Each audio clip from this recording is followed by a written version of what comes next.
Welcome to Friday night's video in our Master Series. This is the 92nd video in our Master Series and the 6th video in our subgroup mixing.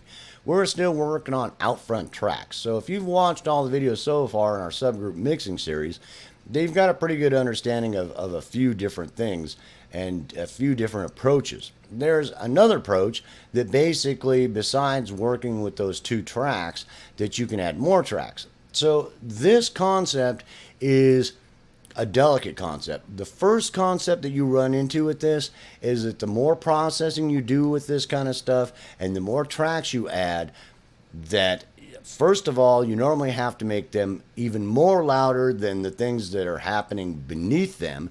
And on top of it, you run the chance of muddying things. So this is a concept that you really have to experiment with and really, kind of take a look at, because let's say you've got a couple different concepts here.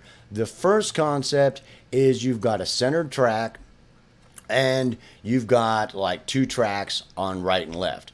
Or you've got a centered track and you've got two tracks or four tracks right and left. 50% right, 50% left, 75% right, 75% left, or 100% right and left, whatever, something like that. Now, that concept, you can come up with some really cool wall of sound kind of things. Normally, the biggest thing you have to watch out for is phase issues. And normally, it's really great for things breaks. If you got breaks or something happening, that you can do some processing with this that can really cause just a wall of sound to come from these out front tracks. So, but the basic concept's pretty simple. You've got a center track that has no delay or detunings or uptunings on it, and then you start placing tracks on either side. You've either got four tracks to place on either side or two tracks to place on either side. And the other concept is making them all a little bit different. So you're going to do a little bit of processing. You're going to add a little bit different even and odd harmonics. You might do a little bit different equalization to make them sound a little bit different. And you might do a little bit different bodybuilding techniques that make them sound just a little bit different. And sometimes add just slight amounts of different effects.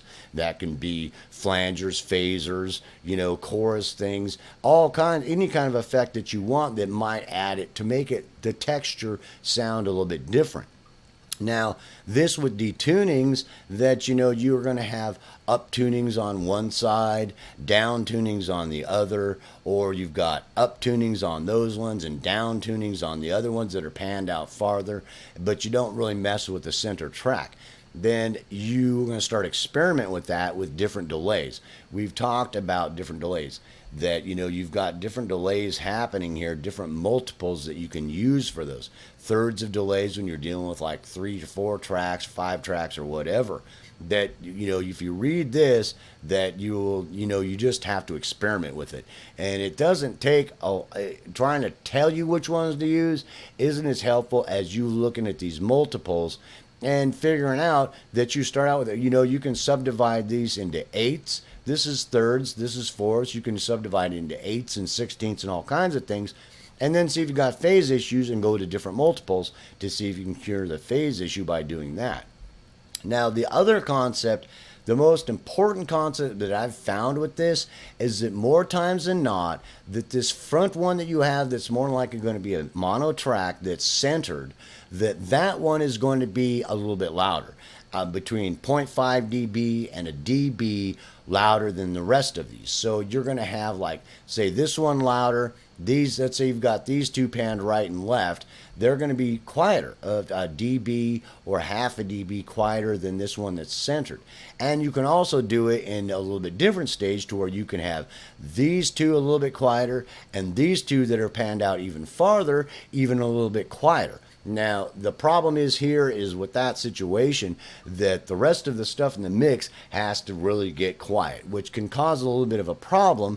But most of the time that this work, you really want this to stand out so much that other stuff is just kind of fill in the background, that's doing some background stuff that you don't want it to disappear, but you really want them focused on what's going out front here. And you can experiment with how much louder, because the more of this you do, the louder that group is going to have to be above the rest of the mix for it to stand above it and to have the effect that you want.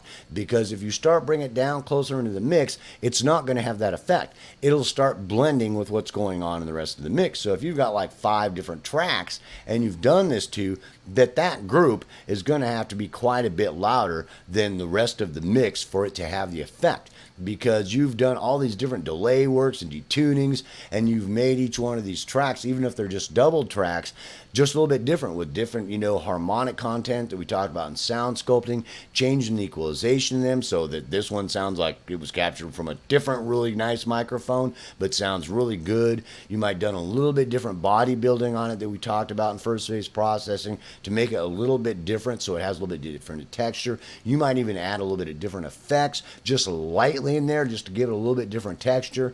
And you really want the listener to hear that, because as that gets blended and as that's coming at you with all that different stuff, that it really has to sit above everything else in the mix for that to be audible. So you can really hear that, and it's like, whoa, yeah, and everything else was really secondary. Everything else acted like backing tracks. Everything else in the production is really backing, that is adding some body to it, but it's really not interfering with it in any way, shape, or form, which is really a work in progress that you really have to spend time with and fuss with.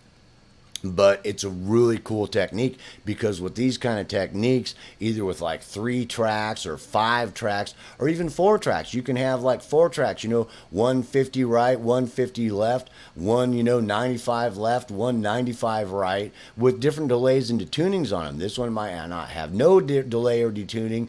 This one's got some different delay and detuning. This one's got a different delay and detuning. This one's got a different delay and detuning. And you kind of have to fuss with it to, make it work. But with any one of those techniques, with experimentation, that and always remember, different situations are different. So different instruments you use might not work on this instrument that it worked really well. You did this really cool thing on this one production with this vocalist, and on this other vocalist or this oboe or this whatever you were working on, it didn't have the same effect, and so you have to do a little bit different to come out with this wall of sound effect that you're trying to do. But it will have that effect, and it will make that out front thing just sound like it's a wall of sound. It's like the concept of you got, 5 different violins in this production, that not only are those 5 different violins have different delays from each other and are detuned or uptuned from each other a little bit, but also you've caused this huge stereoization effect besides that with your pannings that cause this huge, thick, rich, fat wall of sound that's this really complex sound from this one instrument that basically you take as a monophile sounds pretty static and boring. Well, if you've done really good work on it, it probably doesn't sound static and boring, and now you've really brought it to life to where it's just thing that's just alive, has this wall of sound that's just bam in your face, that just got this huge monumental effect that you don't want anything else in the production taken away from. You want it riding way high. You might even bring it up a couple dB above everything else, that group itself being a full couple dB above everything else in the production that's happening. And it breaks and things like that. You've got this thing happening at a break that's with, this sax, or with this guitar, or with this, a vocal, or, whatever's happening. It can just be like, bam, bam, bam. Just wow. Holy Moses, dude. It was just like, whoosh, huge, and sounded thick and rich and full, and got this really complex sound with all these intermixing things that you've done different with these different tracks. That this is a very complex mixing technique, because just the thought of this in itself means you're going to spend a lot of work on it. It's not that you can just go to this other track, do a little bit of tuning work, nothing, and this other track, and this other track, and it'll be just fine. It probably won't. It's going to take time, and you are really going to have to spend hours fussing with it to get it to sound like you want it to. You might run into phase issues, detuning or uptuning problems, panning problems where it doesn't sound quite right, and you're really going to have to fuss with it to make it have that sound. And always remember that first, that mono center track is really have to be above the rest of them, half a dB or a dB above all the rest of them, so it'll really have that effect, because you really want them to focus on that one. It's not delayed or detuned or have any different processing on it. And all that other stuff basically almost works out to like supportive tracks that aren't exactly supportive tracks, that basically blend with it, that are really, that become part of it, beneath it, but part of the same wall of sound that's coming at the listener, which sounds very complex, because it is. It's a very complex thing. And the biggest advice I can give to you is the concept itself is very simple to understand. That the delays and things like that add stereo width, the detunings and things like that add lushness and thickness and richness to it, and the different levels and things like that that you're messing with basically cause layers, so that, not big layers. Does that make sense? So that the layers are really close together in volume difference, but they're helping that out front thing, supporting it and actually convolving with it to where it becomes this big, rich, thick wall of huge stereo field sound that's just in your face, like bam, bam, and whoa, yeah, and it's just this huge complex sound.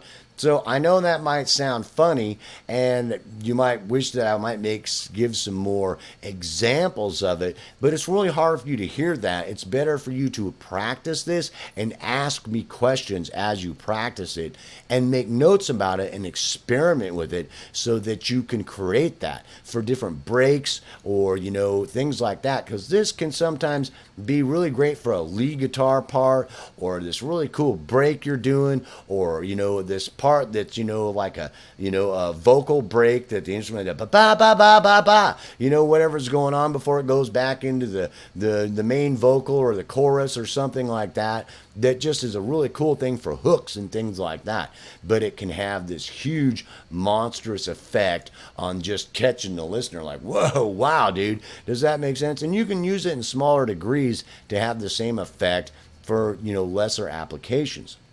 So really take that to heart. Think about what I was trying to point out there. And in the next video, we will take a look at really take a look at how we were, affecting tracks differently, and kind of go over that, and detunings and things like that, just to kind of revisit that a little bit, so you can apply that to the things we've talked about so far. And then we will talk a little bit about mixing them. So peace, hope, love. I hope you enjoyed this 6th video in our subgroup mixing and working on our out front tracks to make them out front and in your face as possible. And I will see you in the next video.